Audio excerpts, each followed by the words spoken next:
Gloire au Seigneur. Bonjour à chacun, bonjour à chacune. Notre Dieu est vivant, n'est-ce pas? Amen.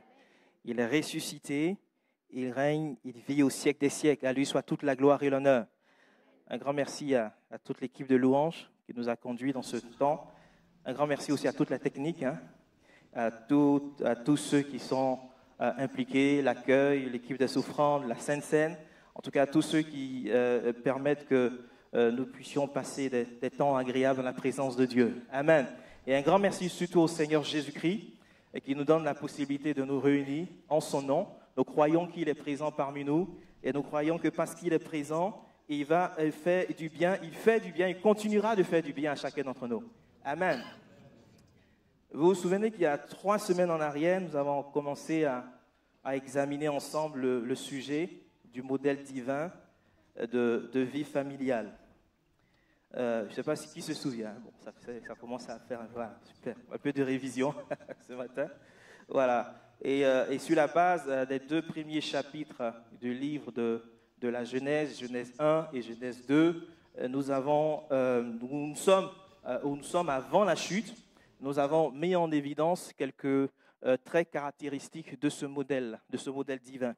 Ce matin, je propose de poursuivre avec le même sujet, mais cette fois-ci sur la base du 3e chapitre du livre de la Genèse, où le récit de la chute morale et spirituelle de l'homme, ou on pourrait dire également du premier couple, nous est relaté. Mais avant, permettez-moi de revenir sur une dernière caractéristique de ce modèle-là que je n'ai pas eu le temps d'aborder la fois précédente. Dans ce modèle, un élément que je n'ai pas pu faire ressortir la dernière fois, que je n'ai pas eu le temps en tout cas d'aborder, c'est que la relation, dans ce modèle divin de vie familiale, la relation entre l'homme et la femme doit être une relation qui est ouverte, une relation qui est transparente. Avant la chute, il est dit que l'homme et la femme étaient tous deux nus et ils n'avaient point honte. Ils n'avaient point honte. Donc, cette notion de nudité peut faire penser à la nudité physique, n'est-ce pas?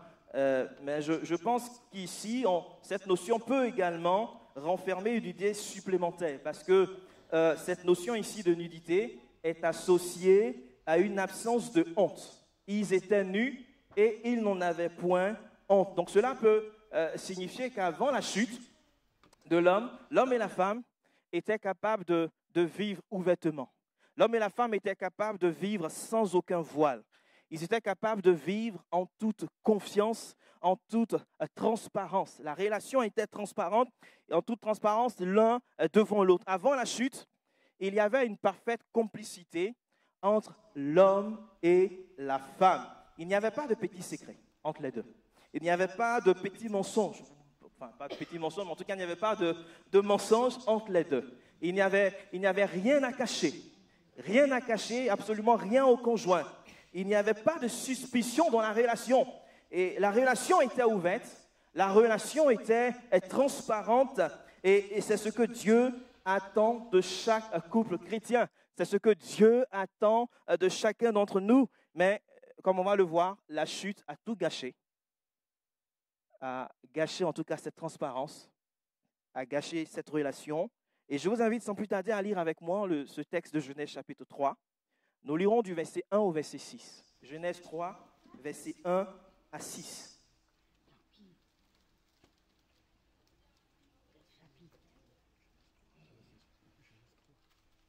Genèse 3, verset 1 à 6.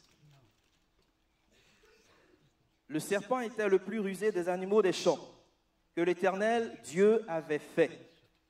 Il dit à la femme, Dieu a-t-il réellement dit, vous ne mangerez pas de tous les arbres du jardin? La femme répondit au serpent, nous mangeons du fruit des arbres du jardin. Mais quant au fruit de l'arbre qui est au milieu du jardin, Dieu a dit, vous n'en mangerez point et vous ne toucherez point, de peur que vous ne mouriez. Alors le serpent dit à la femme, vous ne mourrez point. Mais Dieu sait que le jour où vous en mangerez, vos yeux s'ouvriront et vous serez comme des dieux, connaissant le bien et le mal. La femme vit que l'arbre était bon à manger et agréable à la vue, et qu'il était précieux pour ouvrir l'intelligence. Elle prit de son fruit et en mangea. Elle en donna aussi à son mari qui était auprès d'elle, et il en mangea. Bien-aimés frères et sœurs, nous pouvons, lorsqu'on lit de près le récit de la création, en tout cas les premiers chapitres du livre de la Genèse, nous pouvons remarquer que ce récit met en évidence une hiérarchie dans les relations. Et cette hiérarchie a été instituée, a été établie par Dieu. Et tout d'abord, en fait, au sommet de cette hiérarchie se trouve bien évidemment le Dieu créateur lui-même. C'est lui qui a l'autorité suprême. C'est lui qui a une pleine autorité sur l'ensemble de la création, en particulier sur les êtres humains. Ensuite, il y a les êtres humains à qui Dieu a conféré l'autorité sur les animaux, à qui Dieu a donné le mandat de dominer sur les animaux. Vous avez par exemple en Genèse chapitre 2, il est dit que Dieu a fait venir en fait vers l'homme les animaux afin qu'il les nomme, afin qu'il leur donne un nom. Et donc Dieu donne à l'homme ce mandat-là de dominer sur les animaux. Et enfin, comme nous l'avons vu la dernière fois, dans la relation homme-femme, Dieu a établi également une distinction de rôle. Il a mis en place une structure d'autorité fonctionnelle dans le mariage. En d'autres termes, dans la hiérarchie des relations qui émanent de la création, il existe une chaîne d'influence. Il existe une chaîne d'influence. Et dans cette chaîne d'influence, les animaux sont subordonnés aux hommes. Et les hommes sont subordonnés à Dieu. Et dans la relation homme-femme, il y a des rôles spécifiques qui sont dévolus à chaque conjoint, à chacun des conjoints, bien que les deux aient été créés égaux à l'image de Dieu. Malheureusement, le récit de la chute de l'homme, de la chute morale et spirituelle de l'homme, qui est relaté, raconté dans le chapitre 3 du livre de la Genèse, nous pouvons constater, nous pouvons observer dans ce récit qu'il y a un renversement ou encore une inversion dans la chaîne d'influence de cette hiérarchie créationnelle des relations. Cette hiérarchie a été perturbée et la chaîne d'influence a été renversée. Elle a été renversée ou encore elle a été tentée d'être renversée dans le récit de la chute de l'homme, Genèse chapitre 3. Il y a eu une inversion progressive dans la chaîne d'influence. Et cela a abouti, cela a conduit à la chute. Et vous savez, lorsque on cherche à inverser, à renverser des choses qui ont été établies par Dieu, cela conduit à la chute. Cela conduit à la chute. Et c'est ce que nous allons essayer de voir ce matin. Nous pouvons relever trois phases importantes, trois phases clés, trois étapes clés dans ce processus d'inversion de la chaîne d'influence, dans cette hiérarchie en fait qui a été établie par Dieu. Et la première phase dans l'inversion de cette chaîne se situe, comme on l'a dit, au niveau de la relation homme-animal. Au niveau de cette relation. Et là, on peut remarquer que nous sommes entre créatures, entre homme et animal. Et on peut remarquer que le texte de Genèse 3 commence avec la mention d'un animal. Cet animal, c'est le serpent. Il a dit que le serpent était le plus rusé des animaux des champs que Dieu avait fait. Donc ce texte va commencer avec la mention d'un animal, avec la mention du serpent. Et dans la chaîne des influences, c'est l'homme qui devait exercer l'influence, la domination, l'autorité sur le serpent qui est un animal. Mais dans le récit de la chute de l'homme, c'est le serpent qui est venu influencer la femme. Puis l'homme, d'une certaine manière, Dieu, c'est sous l'influence, du serpent que l'homme et la femme ont été amenés, ont été conduits progressivement à désobéir aux commandements donnés par Dieu, à se détourner de la loi de l'Éternel. Il est vrai que dans ce récit, le serpent, c'est le tentateur. Le serpent, c'est Satan. Le serpent, c'est encore le diable sous la forme d'un serpent. Dans plusieurs textes du Nouveau Testament, il est identifié comme tel. Ici, il est apparu de manière soudaine, de manière inattendue, sans dévoiler sa véritable identité. Il est apparu en utilisant le corps d'un serpent en particulier, d'un animal, en particulier le corps d'un serpent. Mais avant d'aller plus loin, on pourrait peut-être se poser la question, se demander, dans tout ce récit, je ne sais pas, pour ceux qui l'ont vraiment pris le temps de le lire, et dans le récit de la chute, la question qu'on pourrait se poser, où se trouvait Adam lorsque le serpent parlait à sa femme? Où est-ce qu'il était Adam? Où était Adam lorsque Ève a tendu la main pour prendre le fruit et le manger? Où était Adam pendant tout ce temps-là? Adam était auprès de sa femme au moment des faits. Il était auprès d'elle. Genèse 3, 6b dit ceci. Elle prit de son fruit et en mangea. Elle en donna aussi à son mari qui était auprès d'elle. Et il en mangea. Qui était auprès d'elle et il en mangea. Puisqu'il était présent, on aurait pu s'attendre à ce qu'à un moment donné, il prenne la parole, à un moment donné, qu'il intervienne, qu'il réagisse, qu'il fasse quelque chose. Qu'auriez-vous fait, vous, à la place d'Adam?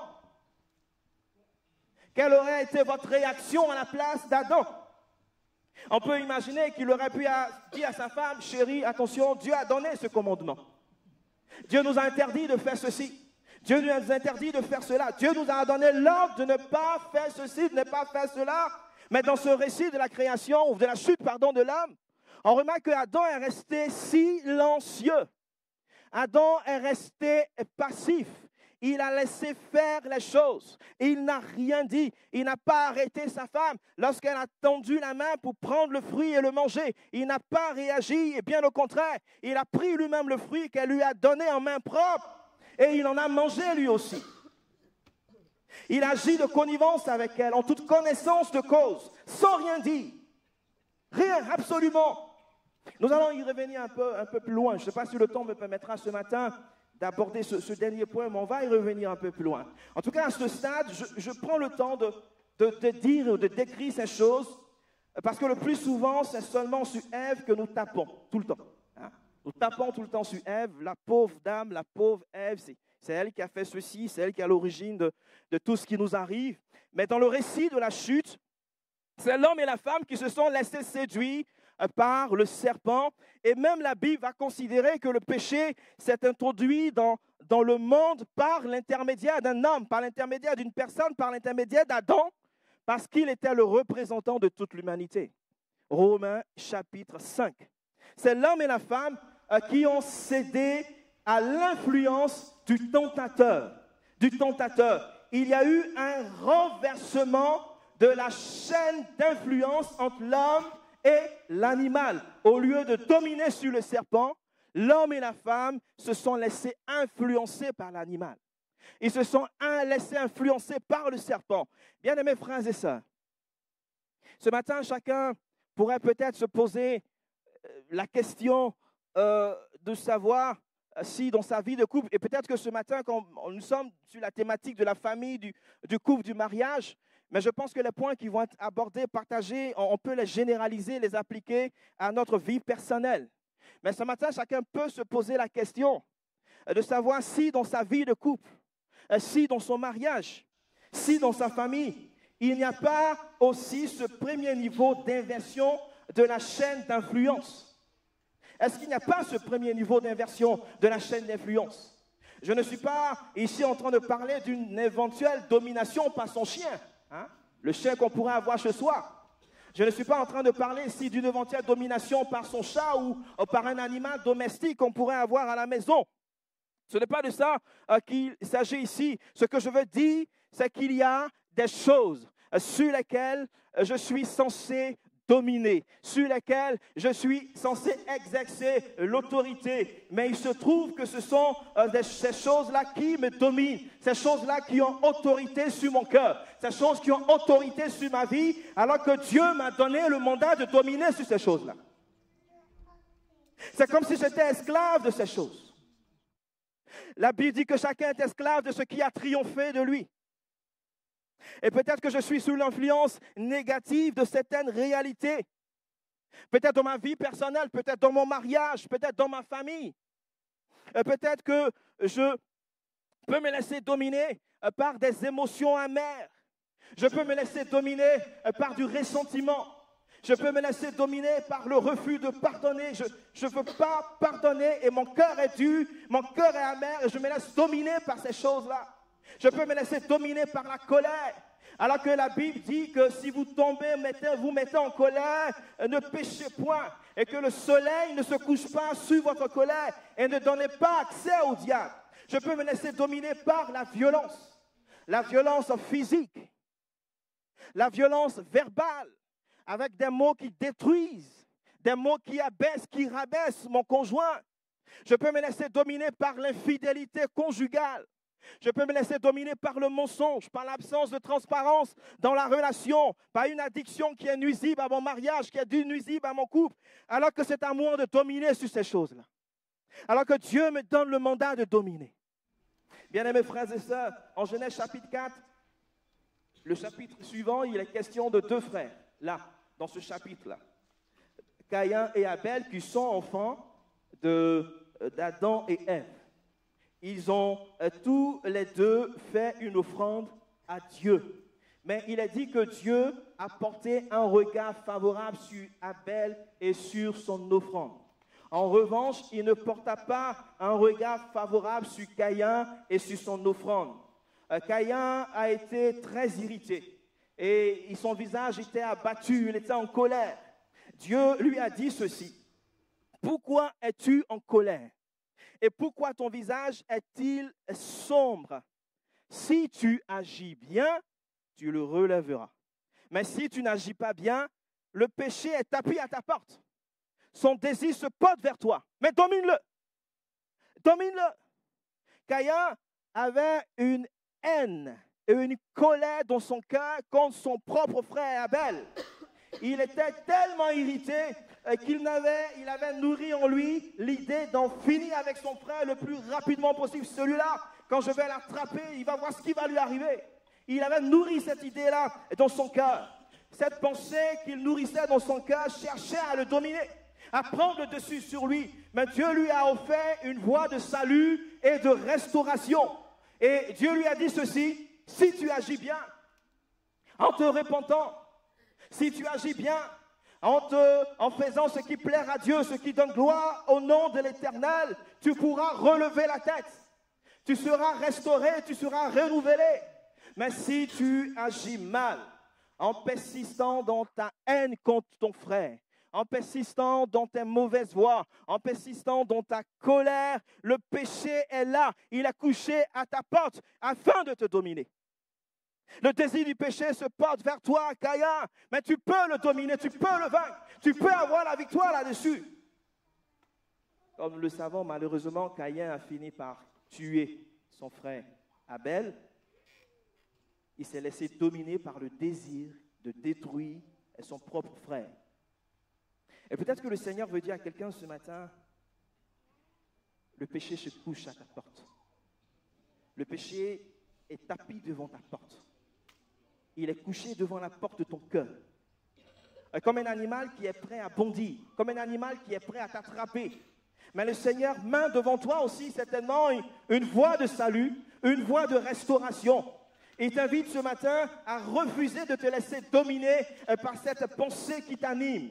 Il t'invite ce matin à refuser de te laisser dominer par ce désir malsain que tu nourris dans ton cœur. Et ce désir malsain qui t'anime. Et il t'invite ce matin à dominer sur ces choses qui tendent à influencer négativement ta vie. Et qui tendent à influencer négativement ton mariage. Qui tendent à influencer négativement ta famille. Ce matin, je refuse de me laisser dominer. Parce que Dieu m'a donné le mandat de dominer. Je refuse de me laisser de soumettre ma vie, de soumettre mon mariage, de soumettre ma famille à l'influence du tentateur, à l'influence du serpent. Parce que Jésus m'a donné le pouvoir de marcher sur les serpents et sur les scorpions et sur toute la puissance de l'ennemi et rien ne pourra me nuire. Bien-aimé, qu'est-ce qui te domine? Ou qu'est-ce qui cherche à te dominer?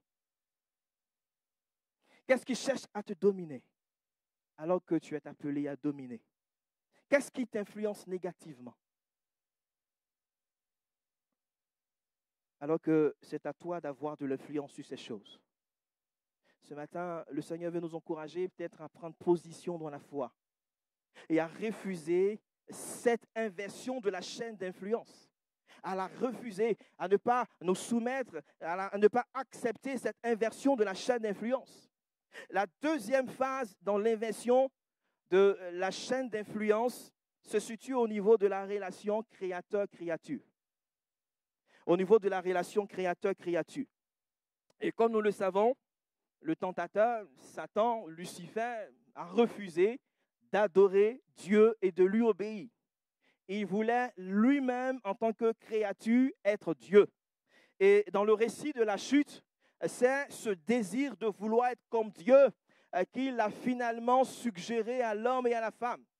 Et pour cela, pour parvenir à ses fins, il va remettre en cause trois éléments, trois choses qui caractérisaient la qualité de la communion d'Adam et Ève avec l'Éternel, avec Dieu. Et là aussi, les choses se sont faites d'une manière progressive, se sont faites progressivement. Et dans sa conversation avec la femme, la première chose que le tentateur a cherché à remettre en cause, la première chose à laquelle le tentateur s'est attaqué, c'est l'autorité de Dieu. C'est l'autorité de Dieu. La première question qu'il va poser à la femme est la suivante. Dieu a-t-il réellement dit? Dieu a-t-il réellement dit? Vous ne mangerez pas de tous les arbres du jardin? Cette question peut paraître anodine. En réalité, j'ai envie de dire que ce n'est pas tellement une question, mais beaucoup plus une affirmation qu'une question. C'est comme s'il disait, vraiment, Dieu vous a dit, en ayant l'air étonné, vraiment, c'est ce qu'il vous a dit. Est-ce que tu es sûr d'avoir bien écouté? Est-ce que tu es sûr d'avoir bien entendu?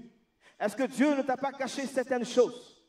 Est-ce qu'il n'a pas dissimulé certaines choses dans ce qu'il t'a dit? Est-ce que tu as bien entendu? Est-ce que tu as bien écouté? Vraiment, Dieu vous a dit ça? Vraiment, Dieu vous a affirmé ceci, vous a dit de ne pas faire comme cela? Vraiment? Bien-aimés, frères et sœurs, le serpent ou le tentateur, a essayé de s'aimer le doute dans l'esprit de la femme. Il a essayé de faire naître en elle des soupçons par rapport à ce que Dieu avait réellement affirmé, par rapport à ce que Dieu avait réellement dit. Il s'est attaqué à la vérité de la parole de Dieu. Et s'attaquer à la vérité de la parole de Dieu, c'est s'attaquer à l'autorité de Dieu. Mépriser ou rejeter la parole de Dieu, se rebeller au commandement qui a été donné par Dieu, c'est rejeter l'autorité de Dieu. C'est-à-dire, moi, je ne veux pas de cette autorité-là. Et donc, je refuse cette parole de Dieu. Je la rejette. Et dans sa tentative de semer le doute dans l'esprit de la femme, le tentateur a subtilement modifié ce que Dieu a dit. Il a déclaré, vraiment, Dieu vous a dit, vous n'avez pas le droit de manger du fruit de tous les arbres du jardin. De tous les arbres du jardin. Comme nous le savons, l'interdiction qui a été formulée par Dieu concernait un seul arbre du jardin. Un seul. Celui de la connaissance du bien et du mal. Mais le tentateur a fait de cette interdiction une interdiction générale qui s'appliquait à tous les arbres du jardin. Il tord le sens de l'Écriture. Il essaie de tordre le sens de la parole de tordre la parole de Dieu. Et il vient avec ruse pour séduire, pour tromper. On peut faire le lien avec le récit également de la tentation du Seigneur Jésus-Christ. Mais le temps ne permet pas de le faire, mais vous pouvez l'examiner chez vous à la maison. Mais en tout cas, ce qui est intéressant de noter, c'est que Ève a réagi en donnant la seule réponse possible. Oui, Dieu a réellement dit. Et elle va citer quasiment mot à mot ce que Dieu a dit, la parole de Dieu. C'est vrai qu'il y a une légère différence, une légère variante par rapport à ce qui est dit en Genèse chapitre 2. Mais en tout cas, elle a tout simplement reconnu l'autorité de Dieu. Elle a tout simplement reconnu l'autorité de la parole de Dieu. Elle a reconnu cette autorité. Et c'est à cette autorité que le tentateur est venu s'attaquer en premier.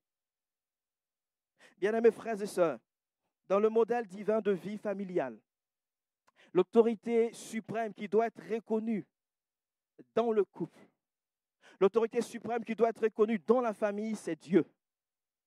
Et bien souvent, c'est à la reconnaissance par l'homme de cette autorité que le tentateur cherche aussi à s'attaquer dans le couple, dans le mariage, dans la famille.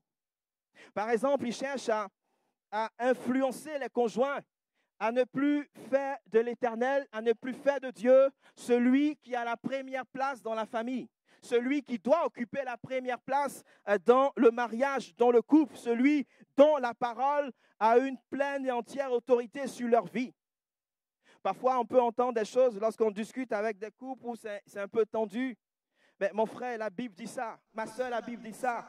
Oui, la Bible dit ça. Mais bon, voilà, moi j'ai mon regard, j'ai ma vision sur la chose. Et la parole de Dieu ne fait plus vraiment autorité dans notre foyer, dans notre couple, dans notre vie. Et l'ennemi cherche à influencer cela, à influencer cette autorité de Dieu. Chaque conjoint parfois est amené à négliger sa relation personnelle avec Dieu, son intimité personnelle avec Dieu. Ma relation avec Dieu n'est plus la chose la plus importante dans ma vie. J'estime que je n'ai plus le temps de prier. J'estime que je n'ai plus le temps de lire la parole de Dieu. Et le culte de famille même peut-être n'existe pas. On ne met pas de temps à part avec les enfants, avec l'épouse pour prier, pour méditer la parole de Dieu, pour étudier la Bible avec régularité. Il n'y a pas de dévotion personnelle. Il n'y a pas de dévotion familiale. On néglige même parfois le culte également. Pour nous, venir à l'église, participer au culte, ce n'est pas toujours évident. C'est quelque chose d'aléatoire. On ne réalise pas nécessairement que c'est un privilège, une bénédiction de fréquenter une église, de pouvoir venir en famille avec le conjoint, la conjointe, les enfants, pour apporter notre louange, notre adoration à l'Éternel. Parce que lorsque nous nous réunissons, nous croyons que le Seigneur Jésus-Christ est présent au milieu de nous. Et lorsque nous nous réunissons, nous croyons que l'Éternel Dieu nous parle. Il a une parole pour nous. Nous croyons que lorsque nous nous réunissons, Dieu nous fortifie, Dieu nous renouvelle, Dieu nous relève. Sa présence nous fait du bien. Dernièrement, j'étais je ne sais pas si c'est le week-end, mais l'autre week-end, invité dans une église, j'ai fait le week-end avec eux.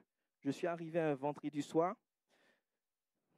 J'ai tout fait pour arriver un peu tôt, mais je suis arrivé juste au moment de la réunion, à 19h30. Et donc, quand je suis arrivé directement, on a commencé, après quasiment 2 heures de route, et commencé directement la réunion avec les frères et les sœurs qui étaient rassemblés. Et j'ai abordé un sujet, enfin, en tout cas, un sujet, c'était une soirée d'études bibliques, donc c'était une étude biblique ce soir-là. Et j'ai pris un exemple qui me paraissait simple pendant la prédication. Et à la fin, le pasteur, il vient me voir, il vient me dire en fait que avant que je n'arrive, ils ont eu une conversation, il a eu une conversation avec certains frères. Ils ont discuté de certaines choses. Et ils se sont dit, mais écoutez, s'il se trouve que le frère qui doit arriver ce week-end-là, s'il arrive ce soir et que dans sa prédication, il parle de ce que nous nous sommes dit, bon, enfin, ils imaginaient un peu ce scénario-là. Et moi, j'arrive et à un moment dans la prédication, je prends un exemple qui concerne ce qui se sont dit avant que je n'arrive. Ce qui se sont dit avant. Et ils étaient attentifs, ils me regardaient comme ça. Et c'est pourquoi j'ai précisé que je suis arrivé juste au moment de la réunion, 19h30. Donc, je n'ai même pas eu le temps de discuter avec des frères, avec des sœurs. Quand je suis arrivé directement, on a commencé avec les chants, la prière. Et c'est à la fin du culte, de la réunion, qu'ils sont venus me voir pour me dire, pour m'expliquer en fait ce qui s'est passé. Et le dimanche aussi. Alors que je devais prêcher, j'ai voulu changer le message au dernier moment parce que je me suis dit, est-ce que c'est adapté? Est-ce que, voilà, par rapport au... j'ai dit, bon, c'est pas grave, je vais quand même apporter ce que j'ai préparé. Et la veille, je suis avec le pasteur en question, il me raconte des choses en lien avec le message qui était là, où j'avais peut-être des doutes dans mon cœur pour apporter ce message-là. Donc, ça a été pour moi comme une confirmation. Mais je ne lui ai pas dit que dans ce message-là, je compte parler de ça justement par rapport à ce qu'il vient de m'expliquer, de me partager. Et le lendemain, quand j'ai prêché, à la fin, il me dit, mais à quel moment tu as préparé ton message? Je lui ai dit, ça fait un moment déjà que j'ai préparé le message. Mais il m'a dit, mais hier, on a abordé tel sujet. J'ai dit, oui, justement. Lorsqu'on a abordé ce sujet, moi, ça a été comme une confirmation pour moi que je devais en parler le lendemain. Parce que dans mon cœur, il y avait aussi un peu cette lutte-là. Est-ce que je devais en parler ou pas, etc. Bien-aimés et frères et sœurs, lorsque nous nous rassemblons, Dieu parle à notre cœur. Dieu connaît nos besoins. Dieu voit nos situations. Et Dieu parle à nos cœurs. Et parfois, le tentateur veut qu'on soit privé de ces choses-là. Il veut pas qu'on soit au bénéfice de ces choses-là. Parfois, le tentateur arrive et il ne vient pas avec sa véritable apparence. La Bible dit qu'il se déguise même en ange de lumière pour tromper, pour séduire. Il se fait passer pour un messager de la vérité. Il vient avec ruse. Il est subtil dans son approche et il veut nous amener à nous écarter de l'autorité de Dieu. Il veut nous amener à ne pas bâtir un mariage selon le modèle divin de vie familiale. Il veut nous amener à ne pas suivre les directions que Dieu nous donne dans sa parole. Bien-aimés frères et sœurs, la Bible déclare ceci: sur l'Éternel ne bâtit la maison, ceux qui la bâtissent travaillent en vain. Ils travaillent en vain. Et parfois, ce qui se passe, c'est que lorsqu'on veut bâtir, je peux moi-même établir mes propres plans. Je peux moi-même dessiner, faire mon plan d'architecte, mon plan de structure, tous mes plans en fait, etc. Et puis bâtir moi-même ma maison. Et lorsque j'ai fini de bâtir, je peux dire: Seigneur, viens, bénis l'édifice que je viens de réaliser. Viens, s'il te plaît, à le faire. Ou bien je peux dès le début dire à Dieu: je te laisse toi-même définir le plan. Et j'accepte de me soumettre à tes plans. J'accepte de me soumettre à tes projets. Je veux te laisser toi-même bâtir mon couple, bâtir ma famille, bâtir mon foyer, bâtir ma relation. Je veux, Seigneur, te laisser le faire. Je veux, Seigneur, te laisser agir. Avec qui tu bâtis ton mariage? Avec qui tu bâtis ta famille? Avec qui tu bâtis ta relation? Avec qui tu bâtis ton couple? Est-ce que Dieu est l'autorité suprême dans ton couple? Est-ce que Dieu est l'autorité suprême dans ta relation, dans ta famille? Lorsque c'est l'Éternel qui est l'autorité suprême, on recherche en priorité ce qui plaît à l'Éternel. On privilégie ce qui glorifie le nom de l'Éternel, parce que c'est lui qui est l'autorité suprême dans mon couple. C'est lui qui occupe la première place. Bien-aimés frères et sœurs, ce que j'ai parfois l'habitude de rappeler dans le mariage, et je ne sais pas si c'est une expression qui convient, mais c'est que pour moi, dans le modèle divin de vie familiale, le mariage doit s'inscrire dans une relation triangulaire. Une relation triangulaire où chacun des conjoints doit avoir une bonne relation avec l'Éternel, une bonne relation avec Dieu, une relation personnelle avec Dieu. Et si chaque conjoint a une bonne relation avec Dieu, cela permettra d'avoir une bonne relation les uns envers les autres. Mais une relation insuffisante avec l'Éternel ne va pas aider à avoir une bonne relation avec mon conjoint. Bien-aimés frères et sœurs, la Bible déclare ceci: la corde à 3 fils ne se coupe pas facilement. Ne se coupe pas facilement. Ensuite, le tentateur, ensuite, la femme, puisque la femme, a bien reconnu l'autorité de Dieu, elle a bien révisé sa leçon. Lorsqu'il a posé la question, elle a bien répondu, elle a eu, on va dire peut-être 19 sur 20, puisqu'elle n'a pas répondu exactement, enfin voilà, il y a une petite variante, mais elle a quand même répondu quasiment mot à mot, répété le commandement qui a été donné par Dieu. Et le tentateur, cette fois-ci, il va dire, bon, ok, il va s'attaquer maintenant à sa confiance en Dieu. Il va s'attaquer à sa confiance en Dieu. C'est comme s'il disait, ok, pas de problème. Hein, pas de problème, Dieu a bien dit cela, mais ce n'est pas parce que vous allez mourir. Mais parce que Dieu sait que le jour où vous allez en manger, qu'est-ce qui va se passer? Vos yeux s'ouvriront. Et vous serez comme lui. Comme Dieu, comme lui. Décidant par vous-même ce qui est bien et ce qui est mal. Est-ce que ce n'est pas bien ça? Est-ce que ce n'est pas génial ça, Ève? Hein? Autrement dit, vous ne pouvez pas faire confiance à Dieu. Parce que Dieu est jaloux de sa divinité. Il ne veut pas partager sa divinité. Ce n'est pas parce que vous allez mourir, mais il ne veut pas que vous soyez comme lui, comme Dieu. Vous ne pouvez pas lui faire confiance. Il vous a interdit quelque chose, mais vous a interdit quelque chose, c'est vrai, mais il ne vous a pas donné les bonnes raisons. Il ne vous a pas donné les bons motifs qui justifient cette interdiction-là. Dieu vous trompe. Méfiez-vous de lui. Méfiez-vous de Dieu. Il n'est pas digne de confiance. Il n'est pas fiable, ce Dieu-là. Il vous refuse quelque chose qui aurait été bénéfique pour votre vie, qui aurait été bénéfique pour vous, pour votre foyer. Il vous trompe. Et la façon dont le tentateur formule ses propos laisse à la femme le sentiment d'avoir été trahi par l'Éternel. Le sentiment d'avoir été trahi par Dieu. Un Dieu qui refuse de partager quelque chose de bon. Il a quelque chose de bon, mais il refuse de le partager. Le sentiment d'avoir été trahi par Dieu. Un Dieu qui est jaloux et qui ne souhaite pas que d'autres possèdent ce qu'il a. Un Dieu comme ça, il n'est pas bon. Il n'est pas digne de confiance. Il nous cache des choses, ce Dieu-là. Bien-aimé, la confiance en Dieu, est souvent un élément auquel le tentateur s'attaque également dans le mariage. Et dans beaucoup de couples en souffrance, il y a souvent également une perte de confiance en Dieu, une perte de confiance en l'Éternel. Le tentateur cherche à faire naître en nous le sentiment d'avoir été trahi par Dieu. Lorsque nous traversons des moments difficiles, compliqués dans le couple, pourquoi Dieu a permis que je pousse cet homme-là? Pourquoi Dieu a permis que je pousse cette femme? Pourquoi Dieu a permis que je me mette en relation avec cette personne? Dieu, tu m'as trompé. Dieu, tu m'as trahi. Je ne suis pas heureux, je ne suis pas épanoui dans mon mariage, je ne suis pas épanoui dans mon couple. Je ne peux pas faire confiance à Dieu parce que, en fait, si Dieu m'aimait vraiment, il n'aurait pas permis que je me mette en couple, que je me marie à cet homme, que je me marie à cette femme. On peut se sentir trahi à cause d'un mensonge dans la relation. Il peut arriver qu'avant le mariage, certains cachent des choses au futur conjoint. Et une fois mariés, on découvre la vérité et on tombe des nues. Je me souviens que lorsque je suis allé voir Lydie pour lui avouer mes sentiments, il y a des étapes comme ça dans la vie. Je l'ai fait.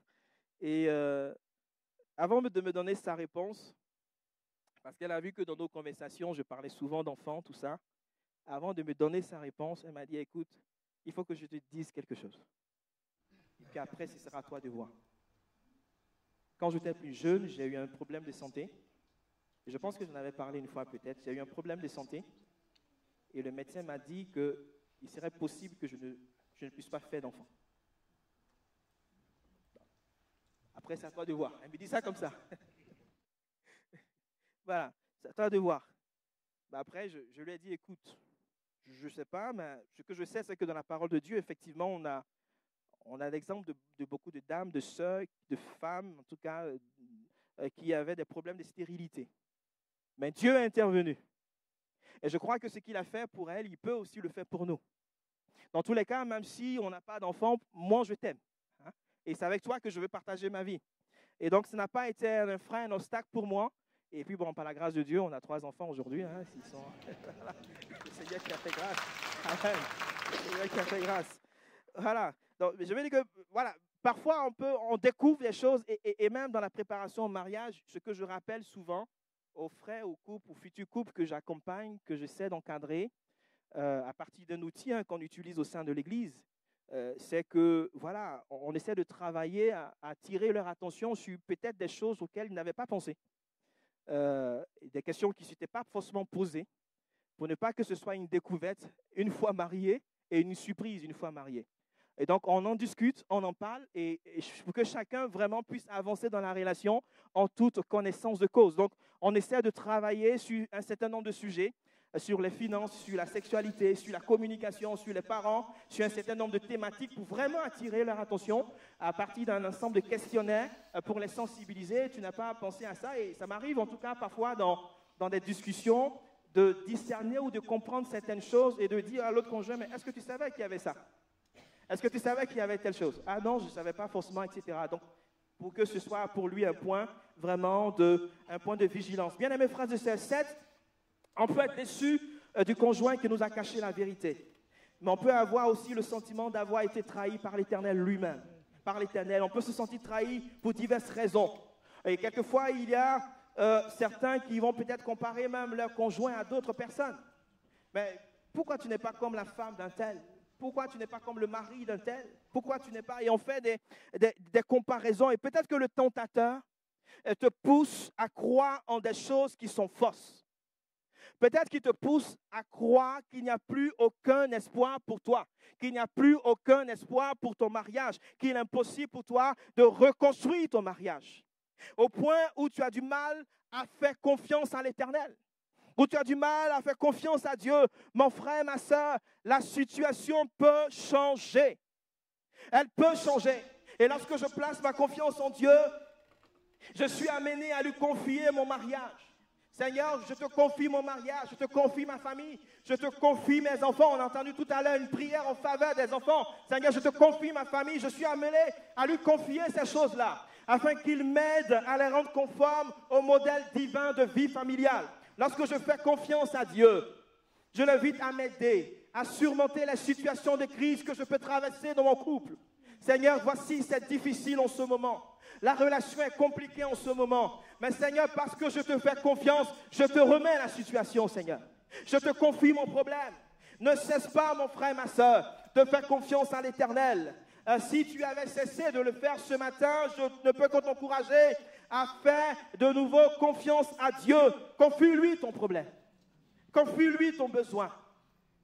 Et laisse Dieu agir. Laisse Dieu intervenir. Il est capable de changer le mal en bien. Il est capable de transformer la situation parce qu'il est le Dieu tout-puissant. Il est le Dieu qui est entièrement digne de confiance. Il est le Dieu qui ne trahit jamais. Les hommes peuvent te trahir, mais Dieu ne te trahira jamais. Et même si le diable essaie de produire en toi le sentiment d'avoir été trahi par Dieu ce matin, sache que l'Éternel ne peut jamais te trahir. Fais-lui entièrement confiance. Le troisième élément, et peut-être qu'on va s'arrêter là-dessus, on abordera peut-être les autres points pour la prochaine fois. En tout cas, le troisième élément auquel le tentateur, dans cette deuxième phase, nous sommes toujours dans la deuxième phase de l'inversion de la chaîne d'influence, là, entre le créateur et la créature. Le tentateur, là, le troisième élément, auquel le tentateur va s'attaquer, c'est le désir de l'homme. Le désir de l'homme pour le corrompre et le pervertir. Et dans le récit de la chute, lorsque le tentateur a terminé sa conversation avec sa femme, Ève, avec la femme, il a disparu. Il a disparu, on n'a plus entendu parler de lui, la femme n'a rien dit. En tout cas, lorsque la conversation là s'est terminée, on a l'impression que la suggestion qui a été faite par le diable, la suggestion qui avait été faite par le tentateur, était déjà en germe. Ça faisait son cheminement tout doucement dans l'esprit de la femme et la suggestion avait même commencé à éclore. Il a fait une suggestion, il a sémé le trouble, la confusion, le doute, tout ça, etc. Dieu a-t-il réellement dit? Il vous a donné les mauvaises raisons, les mauvais motifs, etc. Et puis paf, après il disparaît et la femme elle est là et ça commence à cogiter, commence à réfléchir à cette conversation, à tout ce que le tentateur lui a dit. Et on a tout ça, on a vraiment l'impression que c'est ce qui se passe là. Et ce qui a scellé la chute d'Adam et Ève est lié au désir. Il a dit que Ève, au final, vit que l'arbre était bon et désirable. L'arbre était bon et désirable et précieux pour ouvrir l'intelligence. Elle a dit, waouh, tout d'un coup, l'arbre est précieux pour ouvrir l'intelligence. Elle a été incitée à désobéir au commandement donné par Dieu à travers le désir qu'elle a éprouvé pour ses fruits, à travers l'aspect esthétique de l'arbre, à travers également l'aspiration à avoir beaucoup plus d'intelligence. Elle a pris le fruit et en a mangé. Et en succombant à la tentation, elle a fait le choix de dire, Dieu, moi je veux vivre indépendamment de toi. Je veux prendre ma dépendance maintenant. Mon indépendance, pardon. Seigneur, je ne veux plus dépendre de toi. Et je veux devenir comme toi. Elle a fait ce choix-là, de vouloir devenir comme Dieu et d'être le seul juge de ce qui est bien et de ce qui est mal. Bien-aimés, dans son influence sur l'homme et la femme, le tentateur les a poussés à vouloir inverser la chaîne d'influence entre le Créateur et la créature. À vouloir mettre le Créateur et la créature au même pied d'égalité, sur le même pied d'égalité. Bien que l'homme a été créé à l'image de Dieu, il aurait dû garder à l'esprit qu'il n'est pas Dieu, qu'il ne peut pas prendre la place de Dieu. Il aurait dû garder cela à l'esprit. Et parfois, le tentateur peut s'attaquer aussi à nos désirs dans le mariage, de sorte à les orienter vers une inversion de la chaîne d'influence entre le Créateur et la créature. Le texte de Romains 1, 24, 25 dit ceci: c'est pourquoi Dieu les a livrés à l'impureté, selon la convoitise de leur cœur, en sorte qu'ils déshonorent eux-mêmes leur propre corps. Eux qui ont changé la vérité de Dieu en mensonge, qui ont adoré et servi la créature au lieu du Créateur qui est béni éternellement. C'est vrai que ce texte s'inscrit dans un contexte bien particulier pour ceux qui l'ont lu, ce que Paul va dire au sujet de la révélation de Dieu à travers la création, à travers tout ce qu'on peut voir. Et les hommes qui refusent de reconnaître cette révélation, ils sont inexcusables. Et tout le raisonnement qui va suivre jusqu'à ce verset-là, ils ont adoré et servi la créature au lieu du Créateur. Donc on a ici un verset qui met en évidence justement cette inversion de la chaîne d'influence entre le Créateur et la créature. Et comment cela peut se traduire de façon concrète dans nos vies? Par exemple, le tentateur peut nous pousser à vouloir mettre le conjoint, qui est une créature de Dieu, sur le même pied d'égalité avec Dieu lui-même, de sorte que je peux vouloir, puiser ma force d'abord auprès du conjoint au lieu de la puiser en Dieu. Au lieu de puiser ma force en Dieu. Je peux m'attendre à ce que mon conjoint réponde à des besoins qui ne peuvent être comblés que par Dieu seul. Que par Dieu seul. Et lorsque une telle attente existe, il y a d'une certaine façon, d'une certaine manière, un retournement de la chaîne d'influence. Mon frère, ma soeur, ce matin, ce que je veux vraiment rappeler à chacun, et me le rappeler aussi à moi, c'est qu'il y a des besoins, il y a des attentes dans la vie d'un homme, dans la vie d'une femme, que le conjoint ne peut pas combler, que le conjoint ne pourra jamais combler. Ma sœur, il y a des besoins dans ta vie, des attentes dans ta vie que ton mari ne pourra jamais satisfaire. Il ne pourra, en dépit de sa bonne volonté, il ne pourra jamais, même s'il est le plus beau, le plus costaud, etc., il ne pourra jamais satisfaire. Il ne pourra jamais combler. Celui qui peut le faire, c'est Dieu. Et c'est auprès de lui que tu dois puiser ta force. Ma sœur, mon frère, il y a des besoins que ta femme ne pourra jamais combler également. C'est Dieu seul qui pourra le faire. C'est Dieu seul qui pourra combler ses besoins. Je ne dis pas qu'il ne faut rien faire. Parfois, je dirais, pour que les choses changent. Mais l'idéal serait le plus souvent de demander à Dieu, Seigneur, voici la situation. Seigneur, voici le problème. Je suis incapable, moi, de faire en sorte que les choses changent, mais Seigneur, je te confie le besoin, je te confie la situation. Ça arrive parfois où, lorsqu'on discute avec certaines personnes, on voit qu'il y a vraiment des problèmes de cœur, des problèmes de disposition de cœur. Et je suis amené à dire aux gens, souvent, je suis incapable, moi, de changer le cœur de quelqu'un. Je ne peux que donner peut-être des conseils et prier avec vous pour que Dieu intervienne. Et crier à l'Éternel, parce que celui qui est capable de changer les cœurs, c'est lui. Celui qui est capable de convaincre les cœurs de péché, de justice et de jugement, c'est son esprit. Et c'est pourquoi, en fait, voilà, il y a des choses comme ça, des attentes qu'on a, qu'on pourrait avoir. Il sera intéressant de dire, Seigneur, je remets tout cela entre tes mains. Parce que je suis limité, moi, pour faire cela, pour combler ce besoin. Mais toi, Seigneur, tu n'es pas limité. Cette inversion, et je termine avec ça, de la chaîne d'influence entre le Créateur et la créature peut aussi se traduire dans l'orientation d'un besoin ou encore d'un désir vers la mauvaise cible. Vers la mauvaise cible. Par exemple, il est tout à fait légitime de prouver le désir d'être aimé. Je veux me sentir aimé dans mon couple. Je veux me sentir aimé dans mon mariage. Je veux me sentir aimé dans ma famille. Le désir de se sentir en sécurité. Le désir d'avoir la paix, le bien-être, le confort le bonheur dans la relation, dans le mariage, dans la famille. Et c'est tout à fait normal de prouver ce désir. Le problème, c'est que parfois, le désir que je prouve, s'il n'est pas tourné en priorité vers Dieu, je ne pourrais l'accomplir que de manière humaine. Et que de manière humaine, dans ce cas, il peut être aussi nuisible à ma vie. Cela ne veut pas dire que le désir que je prouve n'est pas bon, que le désir que je prouve dans mon cœur n'est pas légitime. Oui, c'est bon de vouloir être aimé, c'est bon de vouloir la paix, le bonheur, etc. Cela veut dire que ce désir peut être mal orienté, tout simplement. Il peut être mal orienté. Il est parfois porté vers la mauvaise cible. Il n'est pas porté vers Dieu en priorité. Il n'est pas porté vers Dieu premièrement. Il est tourné vers la créature. Vers la créature qui peut être aussi mon conjoint, qui est une créature de Dieu. C'est un véritable renversement de la chaîne d'influence qui peut être nuisible à l'homme.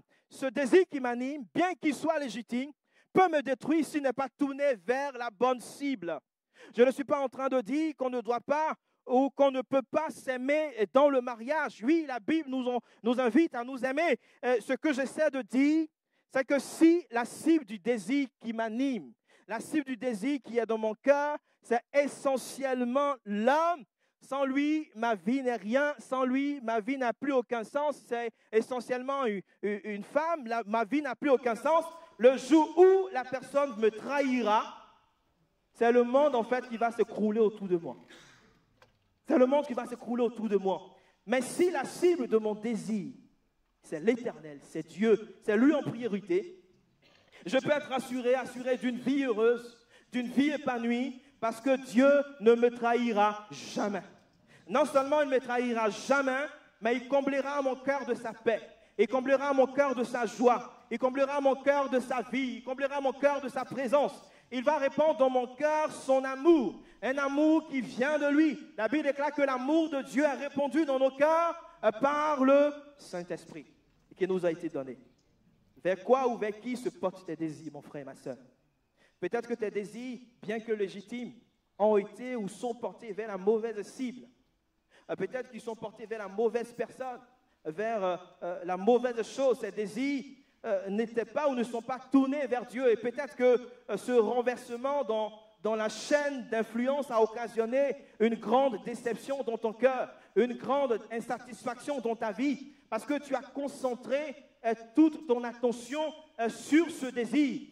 Mais en retour, tu as été blessé. En retour, tu as été trahi. En retour, tu es en grande souffrance, en grande difficulté, parce que tes désirs se sont tournés vers la mauvaise cible.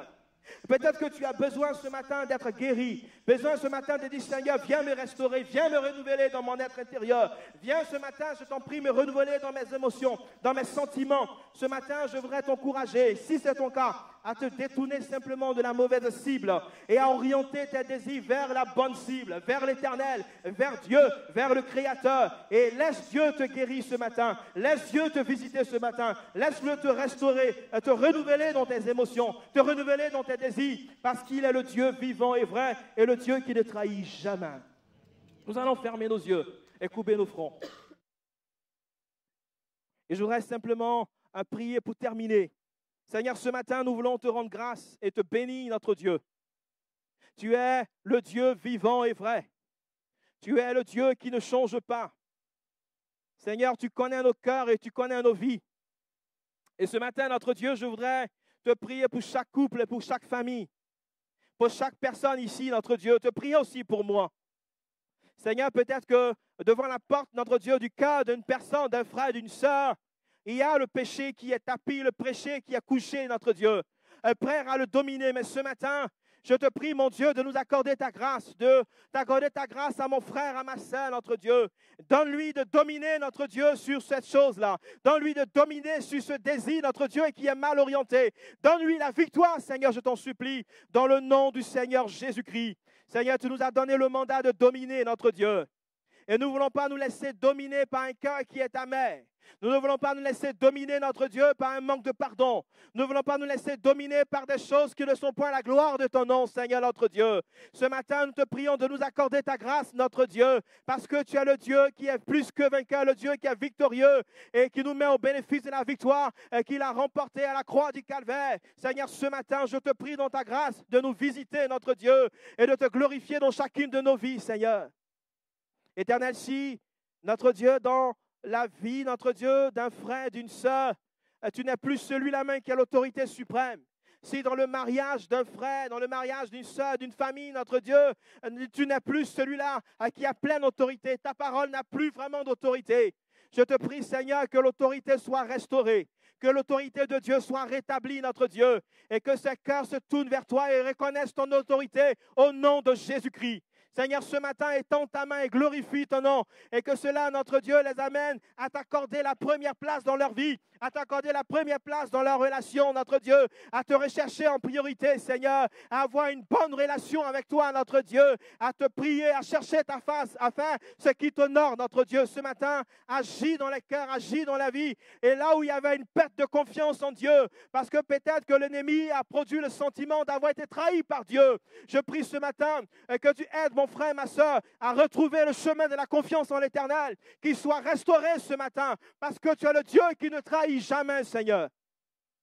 Que nos désirs, Seigneur, soient orientés vers la bonne cible, notre Dieu. Que nos désirs soient orientés vers toi, le Dieu vivant et vrai. Et accorde-nous ta grâce, notre Père. Que toute la gloire ce matin et l'honneur, Seigneur, te reviennent. Dans le beau et précieux nom de Jésus-Christ. Amen. Amen. Que le nom du Seigneur soit béni.